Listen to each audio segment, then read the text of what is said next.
ডাকাডাকি করছে, ডাকাডাকি করার পরে তাকে দেখলে না, না দেখার পরে তখন ওই সে জাল মারছে, জাল মারার পর তাকে পায়নি, না পাওয়ার পরে সে হাত দিয়ে নামছে, নামার পরে তার পায়ে পাচ্ছে, তখন সে আধা কোনো কিরূপ হয়েছে। উঠানোর পরে ডাকাডাকি চলে, তখন আমরা দৌড়ে আইছি, আমরা পাশাপাশি দৌড়ে আসা আমরা মনে করেন হাত দিয়ে পাল্টাই করে আমরা তার হসপিটাল নিয়ে আসছি। সে মারা গেছে তো অনেক আগে, সেটা আমরা বলতে পারিনি।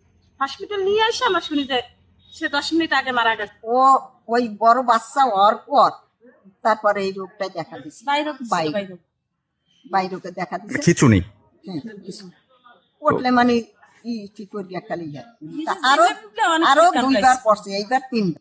ডাক্তার দেখাইছি, আমি ধানবন্দি ডাক্তার দেখাইছি, আমি বরিশাল পগুলায় আনোয়ার মেয়েরে ডাক্তার দেখাইছি। বাবা আমার মাইয়া পুহিরে আগুনে পড়ে বাবা, আমি আর কি করব বাবা, আমি পারি না বাবা, বহু টাকা আমার মাইয়া নেই, আমি গেছি বাবা। দাদা আমাদের কোনো অভিযোগ নাই, আপনার মন কি অসুস্থ ছিল? আমার বোন অসুস্থ ছিল। কত বছর বাবা